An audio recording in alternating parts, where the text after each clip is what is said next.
But the thing is, I wanted to get back as fast as possible because I had to heal, and I didn't want to run back. And I was already tier 2, and because I did get that jack, I was going to try and end it early with a Naga. Okay, now you'll see people try and do this little push with a Naga, with the Demon Hunter. It actually works a lot better with the Demon Hunter because the Demon Hunter does so much more damage than the Dark Ranger. But I try it. This works really well if he doesn't have defend yet. Unfortunately, he does have defend, so I just got completely raped, and my desire to end the game in 8 minutes did not go through. And I try to path the Archmage there, and he kills my Naga. At this point, I'm thinking, God damn it, I can't believe I just did that. So I'm kind of a little frustrated at this point. He has my archers there, so I come back and try and save my archers. I'm still a little pissed. So, yeah, okay, another thing to note, you'll see I just did it. Whenever you see he has defended footmen, make like 1 hunt or make 2 huntresses, and it will help you immensely, okay? Especially once you have Dryades, because the only thing that'll kill huntresses is those water elementals. The water elementals, or the Dryades dispel the water elementals, and then the hunts will kill the footmen, and you got no problem. And you'll see I'm still trying to, I'm still in the hopes for ending the game within 10 minutes, but he already has his towers up, so I really have no way to do it. Now you'll see, because I couldn't end the game in 10 minutes, I start to build my Tree of Life over on the right-hand side. You'll see one of the observers just pinged it. So I start to build that. If he does get that Expo up, you don't want to start building your Tree of Life until you do have Dryads. Because what's going to happen, well, you can build it earlier, it's just basically the earlier you build it, the riskier it is. You can really build it whenever you want. But once you have Dryads out, it's basically a sure bet that it is going to get up because he can't push the Expo. If he pushes the Expo, he's basically just feeding you experience. And the water elementals, you can just dispel them immediately. So that's why it's good to wait for Dryads. It's not completely necessary to wait for Dryads. But as I was saying, it's good. Get that Bone Chime item again. Take a look at my Dark Ranger. He's level 5 already, which is awesome. Level 5 Dark Ranger is sweet. But see the Archmage that runs by with the Invul Pot. That Archmage is still hoping to cancel that AOW. Or AOW, I mean the Tree of Life. No, I'm kind of stupid here. What I should have done, I should have just kept creeping with my heroes and just sent my Dryads back to dispel. You'll see I do that eventually. But at this point, he really doesn't have much of an army, and the same thing happened on the Trennis Stand game. He didn't have much of an army. I had tons of map control, and I got a huge advantage. He just masked like whatever that, like a really good counter to my army, and I knew he was going to do the same thing, and I was actually kind of worried about it. And you'll see I grab a Panda third to help stop that little what I expect him to do, which is what he does do. He basically does the exact same thing that he did on Trennis Stand. Okay. And honestly, I didn't counter it any better. I just played a little better this game in terms of my micro, macro, etc., etc. So, see, I grab a Panda third. I only recommend getting him when you're sure that you can creep him level 3 super fast. Level 1 Panda really doesn't do that much. Level 3 Panda does a ton. Level 3 Panda is awesome, especially when you add a level 2 Forked Lightning to the mix. And at this point, I knew I had basically complete map control, and I could creep whatever I wanted. So that's the reason I got the Panda third. If you don't have map control, and he is like pushing your base and whatnot, don't get a level 1 Panda. You're just going to feed him experience. He's going to get bolted and surrounded, and he's just going to die like 1,000 times, and he'll just basically just feed experience. So you really only want to get that Panda if you're sure you can creep him level 3. Almost got that Breath of Fire off. That would have been an awesome kill. That would have been good game kill. Now, if I was pushing his base, I would have jacked him doing this turtle down in the bottom, and that would have been game over. He would have said good game if I jacked him doing that.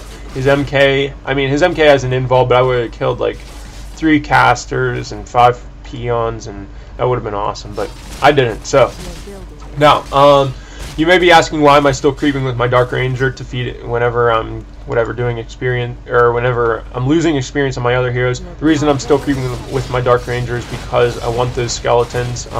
Those skeletons are like, are basically like, they're almost like, well, they're like a mix between a grunt and a footman. But they're basically, my point is they're really strong. And if he does decide to push my base, I have a bunch of skeletons. and I will be a-okay. Now I thought he was going to surround me there with like breakers and stuff, so I TP'd out. I really didn't have to TP out. I could have fought that. In retrospect, I'm glad I didn't, because I didn't see those 4 mortars behind the tree, and those mortars were in perfect position to rape every dryad I had. So I'm really glad I didn't fight that, and I'm glad I TP'd out, but I probably could have fought it.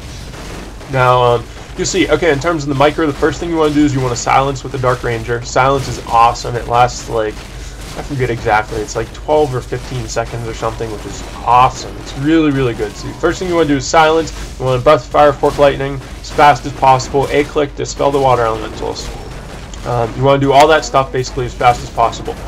Now, in terms of my items, you'll see on my items I have that Wand of Mana Steel. It's incredibly effective, incredibly important. I tried to pass the invul to my stupid Naga and he didn't get it. But that panda hits level 3, which is fantastic, because a level 3 panda kills everything.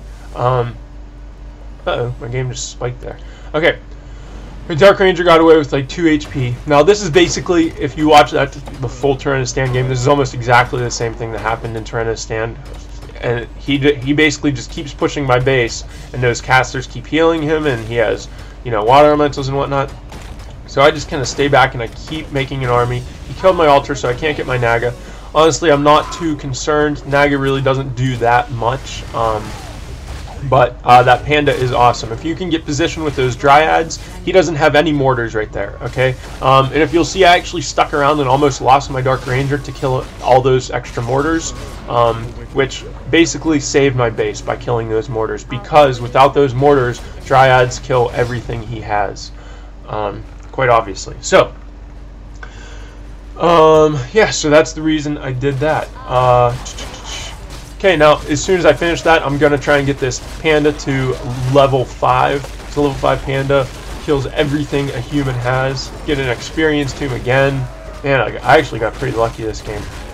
My Dark Ranger's already level 6. He's going to go push my Expo now, which he knows I have, so he's bringing his militia, and his mine is about to run out.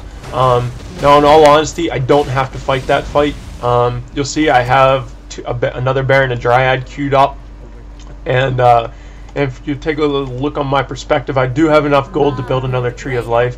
So in all honesty, I'm not too worried about losing that Expo. I can just uproot my tree, and yeah, I can just uproot my tree and walk it to another mine. And my army is basically completely superior to his right now. So that's the reason I didn't TP to save that. Basically, I didn't have to, and I didn't want to lose the game on something that basically was dumb. I didn't want to lose the game stupidly. Okay, take a look at the food count, 69 to 76, my favorite number. So I am getting that Naga back. Basically, the only reason I'm getting the Naga back is because a level 3 Breath of Fire and a level 2 Forked Lightning will auto-kill all those mortars. So that's the reason I'm making him again. Okay, so in terms of this, I didn't fight yet. The reason I didn't fight yet is because I didn't have to, and the cooldown on Charm is like 30 seconds. So at this point, I think I'm just going to basically abuse Charm, and I'm going to keep charming those breakers until he decides to hit my base. So being the smart human player that he is, he comes to hit my base immediately, because he knows every, whatever, 30 or 45 seconds, whatever the cooldown is, I'm going to charm a unit. Now in terms of this fight, once again, Breath of Fire, Silence, Haze, A-Click, Spell Water Elementals, do all that stuff as fast as possible, and I ended up winning the fight. And he's about to say good game. My Naga's back. I'm gonna Forked Lightning. I'm gonna rape with my heroes. Yeah, so alright, so that was the series. That was me taking you on a little journey through the league process and whatnot, and yeah, so I hope you guys enjoyed that. If you have any questions, feel free to ask me, as always. Yeah, so, and not only that, but hopefully I helped you with Human versus Night Elf and some different strategies and why you do what you do and how to counter certain things and all that jazz. So, anyway, once again, I hope you guys enjoyed it. This is Lado for WCR, signing out. Bye, guys. Have a good day.